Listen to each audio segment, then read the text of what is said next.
crystallize. How would I describe it? The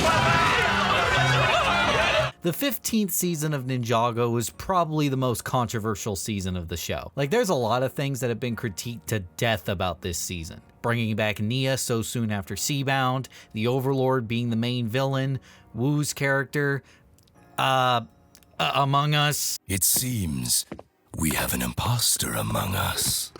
Nah, I'm alright with that one actually. But by far, the biggest point of criticism that pretty much anyone who's not a shipper that can't detect toxic relationships for some reason can pretty much agree on. Harumi. Harumi was arguably one of the best characters in Ninjago, making for an amazing antagonist.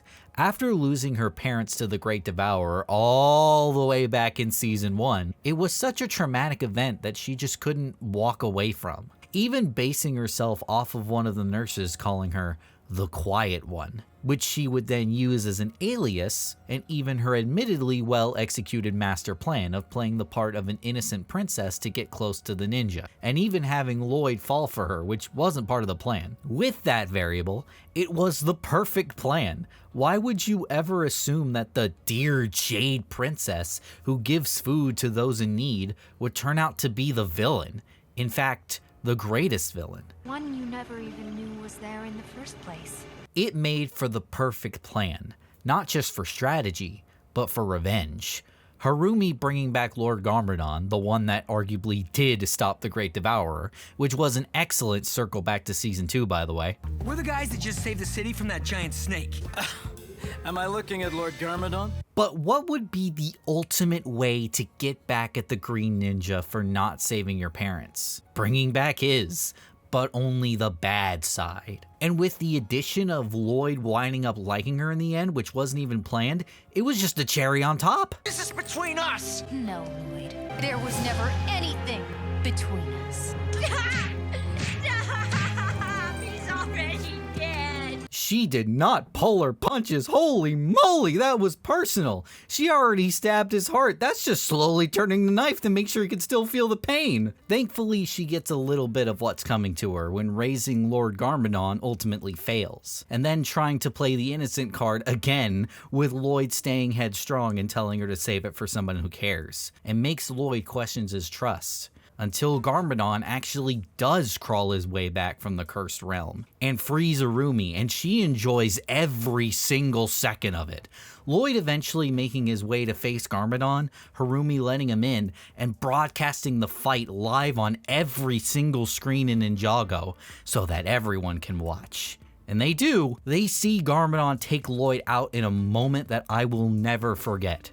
Remember, this was at a time where we didn't know the Oni trilogy was gonna happen. We were so used to seasons being their own self-contained story. So Lloyd actually losing to Garmadon in front of everyone was the most moment I ever witnessed. And we're still not done, because after the ninja risked their life to save Lloyd's life, Garmadon's Colossus thing grabs the bounty with them in it and smashes it to bits, with Lloyd watching from a distance, Harumi holding him up to make sure he sees all of it, and then throws him back on the ground. All of this, even with her background explaining her actions, very much makes Harumi a very irredeemable character. A character that I like very much because of how irredeemable she truly is. It is just a never-ending list of war crimes that just keep stacking and stacking, with any semblance of interest I have in the character's redemption just fading. But even with that, even with all of that, her death is still kinda tragic. When Garmadon and Skylar fight for control over Garmadon's life-size action figure of Shadow the Colossus, it falls into a building with Harumi on it. But while Harumi is running away, she hears the faint screams of a child begging for his parents to not leave him, to which she runs back and sees two parents trying to get their son into an elevator with only room for him. Oh my god, her story is coming full circle. It's spherical! She takes the parents and gets them to the stairs to get them out, but the doorway caves in, so she's forced back up to the rooftop. The Colossus falls onto the building and takes it down, Harumi with it. A tragic end to an irredeemable character. It really was the perfect end to her character though, reminding you of the sheer shred of humanity that Harumi had, before pulling the plug. So initially, you are happy about her downfall, but you feel a little sad for her since you're reminded of her tragedy. Then they brought her back. Yeah, so apparently Harumi did die in the Rumble. But after asking the Overlord why she wasn't one with the Allspark, and Overlord replying that she can't because she infused herself with dark energy. Okay, I'm sorry about that. But it's literally the same thing. All right. So the Overlord has apparently been watching Harumi for some time. And by the way, let me get this out of the way, but I hate the Overlord's voice. Back in Season 2, it had this very, menacing sound to it. As a kid, I always liked doing it because it was just such a cool voice to do. But this just sounds horrible. And I have the power to restore you, if you will serve me. I've also got a lot of gravel in my throat. Anyway, with that sparks the 5-season build-up to Crystallized, showing that Harumi was always playing in the background, turning out that her and the Overlord were the Vengestone buyer, to set up the consisting of the best of Ninjago's Rogues Gallery. Esfira, Mr. F, who's Mr. E, but the new model. Doesn't that kind of ruin the play on words? You know, his name being Mr. E, it's mystery. And also ruins the scene when Garmadon tore him apart in Season 9, whatever. The mechanic, I like him actually. King Vangelis, sure. But Pythor's here, so that's pretty good. And of course, Lloyd is at the front of it since he snuck in as the mechanic. And Harumi could not be happier. And you know what? As much as bringing back Harumi is all the synonyms of the word stupid, things start out pretty okay, with Harumi getting mad at Lloyd for not coming to save her with the building falling on her, acting like she deserved it, which does seem like Harumi to me. And even though Lloyd tells her that he did just that, rummaging through that rumble with his own hands, she still isn't satisfied and says he didn't look hard enough, not even knowing if he looked before or after she had already left. But then they go and start the ruining process, implying that Harumi has feelings for Lloyd. Okay, I don't know. I'm kind of split on this, as I'm trying to give this season every possible benefit of the doubt I can, but maybe I can get behind it, that Harumi did actually fall for Lloyd during her manipulation. Maybe. But I don't know if it should have been this sudden, because there was absolutely no clear-cut evidence to suggest back in Season 8 and 9 that Harumi did actually love Lloyd. It was always her manipulation. In fact, she hated Lloyd, which was why she did all the horrible stuff she did. But I don't know. Maybe after the death, maybe she did have some subtle clarity that maybe made her realize deep down she did like Lloyd. But again, if that's really the angle you want to push, it shouldn't be this quick. She literally tries to save him from getting killed by the Crystal King, and instead have him join, which... no. But of course, it's also shown that Lloyd still has feelings for Harumi as well, because his were always real, even from the start. And even though I feel like Lloyd should realize that the person he fell for wasn't Harumi because everything he liked about Harumi was fake always from the start, but I'll admit, I have seen some males crawl back to some absolutely horrible relationships before. So I could technically buy this. Not to mention because of how young Lloyd was and Harumi being his first. It's always the first ones, let me tell you. But even then, that does not forgive what comes later. Episode 18 feels like a pretty good episode, and how I think a lot of people see what Lloyd would actually do. Harumi constantly trying to push Lloyd's buttons, and he's just having none of it. Truce? No. And boy, I wish some of that crossed over into the final episodes. Yeah, we're jumping up a bit because there's not much to talk about, honestly. Not until Harumi finds out that the Overlord created the Great Devourer, and in her mind, he's the one responsible for killing her parents the whole time, not the ninja, and so assists in taking down the Overlord and pretty much isn't mad at Lloyd or the ninja anymore. Okay. First of all, shouldn't she have kind of put that together already? The Overlord is literally the Lord of Darkness, literally evil itself. So shouldn't she have at least figured? Second of all, okay, sure, you're mad at the Overlord for creating the Devourer. Alright, but then shouldn't you be mad at Pythor for raising the Great Devourer literally that day, and he's a part of the third of all right, get mad at the Overlord, forgive Pythor, because he's just such a cool guy, I guess. Why would you be okay with the ninja? Your whole thing was that the ninja didn't stop the Great Devourer. You're still right about that. They didn't stop the Great Devourer, so you're just okay with stopping your revenge here? Okay, you know what? Sure, fine, because I got bigger fish to fry. It's okay. She's with us.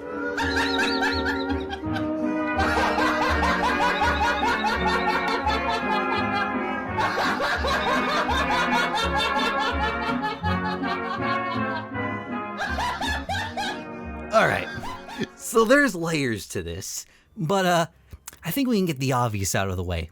Harumi is as with us as much as my faith in humanity right now, and take that for what you will. No, Tommy Andreasen, Harumi is in fact not with us. I half expected Kai to just come out and say, no she isn't, as that would have been acceptable. But you know the complex bit is, I think this, on paper, and I mean on the napkins that Tommy Andreasen wrote this idea on when he was on a lunch break, does work.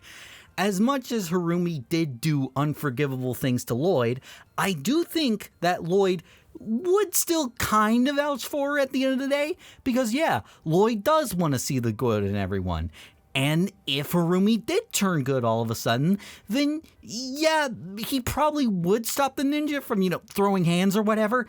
But writing, it's okay, she's with us, from Lloyd's mouth into the script was probably the worst possible way to convey that idea. How I would probably imagine this scene actually playing out is Lloyd not being able to say anything with the ninja. Not knocking her, not vouching her, nothing. Just not being able to speak. And then Garmadon is actually the one that speaks up for Harumi. Meanwhile, Commissioner is currently putting handcuffs on Harumi, and Lloyd looks with a little regret, but then shakes it off knowing that she deserved it in the end.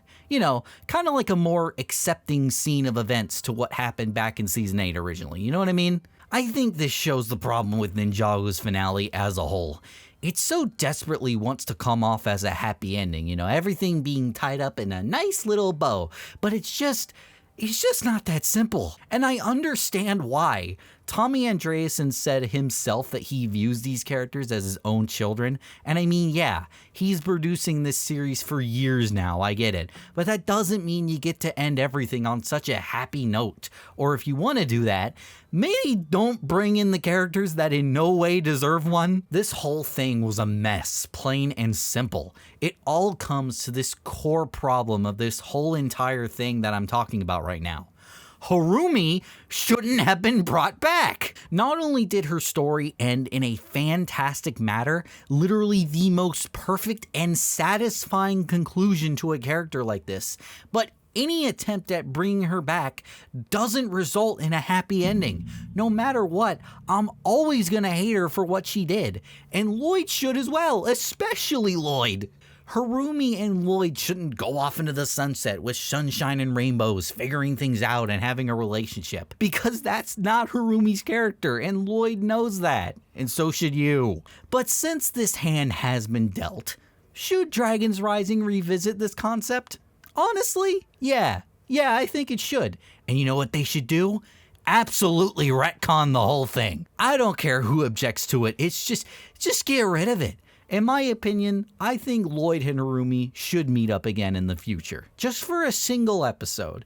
Maybe have a conversation that's kind of like Harumi thought she liked Lloyd, but it was so unexpected in her plan and it was the first time she felt love since her parents died, so she didn't know what to think of it. And for Lloyd, maybe have a similar thing where Lloyd comments that he tried to move on from what Harumi did to him, but just couldn't. And have Lloyd just be upset or at least depressed to be around Harumi, making it to where they can't stand to look at each other. Lloyd with not being able to move on, and Harumi with guilt for what she did and knowing she could never truly fix it. And then maybe everything can come full circle. Maybe Lloyd can deliver a blow to the heart to Harumi, but not out of a case of manipulation, which makes it even worse to Harumi.